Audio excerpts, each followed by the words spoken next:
Hi friends, welcome to my channel. ನಾಳಿನ ಸಂಚಿಕೆಯಲ್ಲಿ ಕಥೆ ಒಂದು ಬಹಳ ಅಪಾಯಕಾರಿ ತಿರುವಿನ ಕಡೆ ಸಾಗುತ್ತಿದೆ. ಇಷ್ಟು ದಿನ ಎಲ್ಲರೂ ಸಂತೋಷದಿಂದ ಇದ್ದಂತೆ ಕಾಣುತ್ತಿದ್ದರೂ ನಿಜವಾಗಿ ನೋಡಿದರೆ ಮನೆಯೊಳಗೆ ಒಂದು ದೊಡ್ಡ ರಹಸ್ಯ ನಿಧಾನವಾಗಿ ಸಿಡಿಯಲು ಸಿದ್ಧವಾಗುತ್ತಿದೆ. ಆ ರಹಸ್ಯವೇ ವಿದ್ಯಾಜೀವನವನ್ನು ಮಾತ್ರವಲ್ಲ, ಭದ್ರನ ಜೀವನವನ್ನು ಸಂಪೂರ್ಣವಾಗಿ ಬದಲಾಯಿಸಬಹುದಾದಷ್ಟು ಭಾರೀ ಪರಿಣಾಮ ಹೊಂದಿದೆ. ವಿದ್ಯಾವನ್ನು ಆಸ್ಪತ್ರೆಗೆ ಕರೆದುಕೊಂಡು ಬಂದ ತಕ್ಷಣ ಅವಳ ಮನಸ್ಸಿನಲ್ಲಿ ಕಾಣುವ ಆತಂಕ ತುಂಬಾ ಸ್ಪಷ್ಟವಾಗುತ್ತದೆ. ಹೊರಗೆ ನೋಡಿದರೆ ಎಲ್ಲವೂ ಸಾಮಾನ್ಯವಾಗಿರುವಂತೆ ಕಾಣಬಹುದು, ಆದರೆ ಅವಳ ಕಣ್ಣಲ್ಲಿ ಕಾಣುವ ಭಯ, ಮಾತಿನಲ್ಲಿ ಕಾಣುವ ಅಸಹಜತೆ ಮತ್ತು ಪ್ರತಿ ಕ್ಷಣವೂ ಅವಳು ತಪ್ಪಿಸಿಕೊಳ್ಳಲು ಯತ್ನಿಸುವ ರೀತಿಯಲ್ಲಿ ಅವಳ ಮನಸ್ಸಿನೊಳಗೆ ಎಷ್ಟು ದೊಡ್ಡ ಒತ್ತಡ ಇದೆ ಎಂಬುದು ಗೊತ್ತಾಗುತ್ತದೆ. ಅವಳು ಮೋಹನಗೆ ಹೇಳುವ ಮಾತುಗಳು ತುಂಬಾ ಗಂಭೀರ. ಈ ಸಲ ಹೇಗಾದ್ರೂ ಮಾಡಿ ನನ್ನನ್ನು ಕಾಪಾಡಬೇಕು ಎಂದು ಹೇಳುವಾಗ ಅದು ಕೇವಲ ಒಂದು ಬೇಡಿಕೆಯಲ್ಲ, ಅದು ಅವಳ ಬದುಕಿನ ಮೇಲೆ ನಿಂತಿರುವ ಭಯ. ಇಲ್ಲಿ ಒಂದು ಪ್ರಮುಖ ಸೈಕಲಾಜಿಕಲ್ ಕಾನ್ಫ್ಲಿಕ್ಟ್ ಕಾಣುತ್ತದೆ. ವಿದ್ಯಾ ಹೊರಗೆ ಶಾಂತವಾಗಿ ನಡೆದುಕೊಳ್ಳುತ್ತಿದ್ದರೂ ಒಳಗೆ ಅವಳು ಸಂಪೂರ್ಣವಾಗಿ ಮುರಿದು ಹೋಗಿರುವ ಸ್ಥಿತಿಯಲ್ಲಿದ್ದಾಳೆ. ಏಕೆಂದರೆ ಈ ಪರೀಕ್ಷೆ ಒಂದು ವೈದ್ಯಕೀಯ ಪರೀಕ್ಷೆ ಮಾತ್ರವಲ್ಲ, ಅದು ಅವಳ ರಹಸ್ಯವನ್ನು ಬಹಿರಂಗ ಮಾಡುವ ಕ್ಷಣವಾಗಬಹುದು. ಮೋಹನ ಕೂಡ ಅದೇ ಆತಂಕದಲ್ಲಿರುತ್ತಾರೆ. ಅವರು ಕೂಡ ಹೇಗಾದ್ರೂ ಮಾಡಿ ಈ ಸಲ ತಪ್ಪಿಸಿಕೊಳ್ಳಬೇಕು ಎಂದು ಹೇಳುವಾಗ ಅವರ ಮಾತಿನಲ್ಲಿ ಒಂದು ತಾಯಿಯ ಆತಂಕ ಇದೆ. ಅವರು ತಮ್ಮ ಮಗಳನ್ನು ರಕ್ಷಿಸಲು ಯತ್ನಿಸುತ್ತಿದ್ದಾರೆ, ಆದರೆ ಅವರಿಗೆ ಗೊತ್ತಿದೆ, ಇದು ಶಾಶ್ವತ ಪರಿಹಾರ ಅಲ್ಲ. ಈ ಮಧ್ಯೆ ಈಶ್ವರಿ ಮಾತನಾಡುವ ಮಾತುಗಳು ಕಥೆಗೆ ಇನ್ನೊಂದು ಪದರವನ್ನು ಸೇರಿಸುತ್ತವೆ. ಅವಳು ವಿದ್ಯಾಳಿಗೆ ಪ್ರಶ್ನೆ ಕೇಳುತ್ತಾಳೆ, ಪರೀಕ್ಷೆಗೆ ಬರೋಕೆ ಯಾರಾದ್ರೂ ಇಷ್ಟು ಟೆನ್ಷನ್ ಮಾಡ್ತಾರಾ? ಇದು ಕೇವಲ ಒಂದು ಪ್ರಶ್ನೆಯಲ್ಲ, ಅದು ಅನುಮಾನಕ್ಕೆ ಮೊದಲ ಕಿಡಿ. ಇಲ್ಲಿಂದಲೇ ಕಥೆ ನಿಧಾನವಾಗಿ ಸಸ್ಪೆನ್ಸ್ ಝೋನ್ಗೆ ಪ್ರವೇಶ ಮಾಡುತ್ತದೆ. ವಿದ್ಯಾ ತನ್ನ ಟೆನ್ಷನ್ ಮರೆಮಾಚಲು ಪ್ರಯತ್ನಿಸುತ್ತಾಳೆ. ಪ್ರತಿ ಸಲ ಬಂದಾಗಲೂ ಏನಾಗುತ್ತದೋ ಅನ್ನೋ ಭಯ ಎಂದು ಹೇಳುತ್ತಾಳೆ, ಆದರೆ ಅವಳ ಮಾತುಗಳಲ್ಲಿ ಒಂದು ಅಸಹಜತೆ ಇರುತ್ತದೆ. ಭದ್ರನಿಗೆ ಇಲ್ಲಿ ಸ್ವಲ್ಪ ಅನುಮಾನ ಶುರುವಾಗುತ್ತದೆ, ಏಕೆಂದರೆ ಅವನು ತನ್ನ ಕಂದಮ್ಮನನ್ನು ನೋಡಲು ತುಂಬಾ ಉತ್ಸಾಹದಿಂದ ಬಂದಿದ್ದಾನೆ. ಅವನ ಕನಸು ತನ್ನ ಮಗುವಿನ ಮೊದಲ ದೃಶ್ಯವನ್ನು ನೋಡೋದು. ಆದರೆ ಅವನ ಎದುರು ವಿದ್ಯಾ ಮಾತ್ರ ನಿರಂತರವಾಗಿ ಪರೀಕ್ಷೆಯನ್ನು ಮುಂದೂಡಲು ಯತ್ನಿಸುತ್ತಾಳೆ. ಇಲ್ಲಿ ಕಥೆಯಲ್ಲಿ ಒಂದು ದೊಡ್ಡ ಇಮೋಷನಲ್ ಕಾಂಟ್ರಾಸ್ಟ್ ಕಾಣಿಸುತ್ತದೆ. ಒಂದು ಕಡೆ ಭದ್ರ, ತನ್ನ ಮಗುವಿನ ಕನಸಿನಲ್ಲಿ ತೇಲುತ್ತಿರುವ ತಂದೆ. ಇನ್ನೊಂದು ಕಡೆ ವಿದ್ಯಾ, ತನ್ನ ರಹಸ್ಯ ಬಹಿರಂಗವಾಗಬಾರದು ಎಂದು ಭಯದಿಂದ ನಡುಗುತ್ತಿರುವ ಹೆಂಡತಿ. ಈ ಎರಡು ಭಾವನೆಗಳ ಮಧ್ಯೆ ಕಥೆ ತುಂಬಾ ತೀವ್ರವಾಗುತ್ತದೆ. ಡಾಕ್ಟರ್ ಕೂಡ ಆಶ್ಚರ್ಯಪಡುತ್ತಾರೆ. ಅವರು ಹೇಳುತ್ತಾರೆ, ಪರೀಕ್ಷೆಗೆ ಬರುವವರು ಸಾಮಾನ್ಯವಾಗಿ ಖುಷಿಯಾಗಿರ್ತಾರೆ, ನೀವ್ಯಾಕೆ ಹೀಗೆ ಮಾಡುತ್ತಿದ್ದೀರಾ?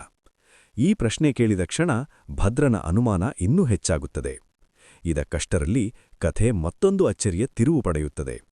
ಈಶ್ವರಿ ಅಚಾನಕ್ ಜಾರಿ ಕೆಳಗೆ ಬೀಳುತ್ತಾರೆ. ಎಲ್ಲರೂ ಅಲ್ಲಿ ಗಮನಹರಿಸುತ್ತಾರೆ. ಆದರೆ ಇಲ್ಲಿ ಒಂದು ಗುಪ್ತ ಆಟ ನಡೆಯುತ್ತಿದೆ. ರತ್ನ ಈ ಘಟನೆ ಉದ್ದೇಶಪೂರ್ವಕವಾಗಿ ಮಾಡಿರುತ್ತಾರೆ. ಯಾಕೆಂದರೆ ಅವರಿಗೆ ಗೊತ್ತಿದೆ, ಭದ್ರ ಅಲ್ಲಿಂದ ದೂರ ಹೋಗಬೇಕು.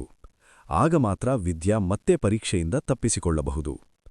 ಈ ಒಂದು ಕ್ಷಣ ಕಥೆಯ ಟ್ವಿಸ್ಟ್ ಲೇಯರಿಂಗ್ ಅನ್ನು ತೋರಿಸುತ್ತದೆ. ಹೊರಗೆ ನೋಡಿದರೆ ಅದು ಒಂದು ಅಪಘಾತದಂತೆ ಕಾಣುತ್ತದೆ, ಆದರೆ ಅದರ ಹಿಂದೆ ಒಂದು ಯೋಜನೆಯಿದೆ. ಭದ್ರ ಕೂಡ ಆತಂಕದಿಂದ ಈಶ್ವರಿಯನ್ನು ನೋಡಲು ಓಡುತ್ತಾನೆ. ಈ ಮಧ್ಯೆ ವಿದ್ಯಾ ಮತ್ತು ಮೋಹನ ಸ್ವಲ್ಪ ಉಸಿರೆಳೆಯುತ್ತಾರೆ. ಅವರು ಯೋಚಿಸುತ್ತಾರೆ, ಈ ಸಲ ಹೇಗೋ ತಪ್ಪಿಸಿಕೊಂಡೆವು.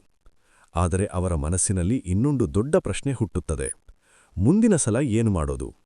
ಯಾಕೆಂದರೆ ಸತ್ಯವನ್ನು ಎಂದಿಗೂ ಶಾಶ್ವತವಾಗಿ ಮರೆಮಾಚಲು ಸಾಧ್ಯವಿಲ್ಲ. ಇಲ್ಲಿ ಡಾಕ್ಟರ್ ಜೊತೆ ನಡೆಯುವ ಮಾತುಕತೆ ಕಥೆಯ ಅತ್ಯಂತ ಗಂಭೀರ ಕ್ಷಣವಾಗುತ್ತದೆ. ಮೋಹನ ಕೈಮುಗಿದು ಕೇಳುತ್ತಾರೆ, ಯಾವುದೇ ಕಾರಣಕ್ಕೂ ಈ ಸತ್ಯ ಭದ್ರಗೆ ಗೊತ್ತಾಗಬಾರದು. ಅವರು ಹೇಳುವ ಸತ್ಯವೇ ಕಥೆಯ ಹೃದಯವನ್ನು ಕಲುಕುವಂಥದ್ದು. ವಿದ್ಯಾ ತಾಯಿಯಾಗ್ತಾ ಇಲ್ಲ. ಈ ಮಾತು ಕೇಳಿದಾಗ ಡಾಕ್ಟರ್ ಬೆಚ್ಚಿಬೀಳುತ್ತಾರೆ. ಅವರು ಸ್ಪಷ್ಟವಾಗಿ ಹೇಳುತ್ತಾರೆ, ನಾವು ಸುಳ್ಳು ಹೇಳಲು ಸಾಧ್ಯವಿಲ್ಲ. ಇದು ವೈದ್ಯಕೀಯ ನೀತಿ, ಆದರೆ ಮೋಹನಗೆ ಅದು ಒಂದು ಕುಟುಂಬದ ವಿನಾಶದ ಸೂಚನೆ. ಇಲ್ಲಿ ಕಥೆಯಲ್ಲಿ ಒಂದು ಭಾರೀ ಎಥಿಕಲ್ ಕಾನ್ಫ್ಲಿಕ್ಟ್ ಕಾಣಿಸುತ್ತದೆ. ಒಂದು ಕಡೆ ಸತ್ಯ ಹೇಳಬೇಕಾದ ಡಾಕ್ಟರು, ಮತ್ತೊಂದು ಕಡೆ ತಮ್ಮ ಮನೆ ಉಳಿಸಿಕೊಳ್ಳಲು ಸತ್ಯವನ್ನು ಮರೆಮಾಚಲು ಯತ್ನಿಸುವ ಕುಟುಂಬ. ಇದಕ್ಕಷ್ಟರಲ್ಲಿ ಭದ್ರಾ ಮತ್ತು ಈಶ್ವರಿ ಮತ್ತೆ ಅಲ್ಲಿಗೆ ಬರುತ್ತಾರೆ. ಡಾಕ್ಟರ್ ಸತ್ಯ ಹೇಳಲು ಹೋಗುವ ಕ್ಷಣದಲ್ಲಿ ವಿದ್ಯಾ ಸೂಚನೆ ಕೊಡುತ್ತಾರೆ, ಹೇಳಬೇಡಿ.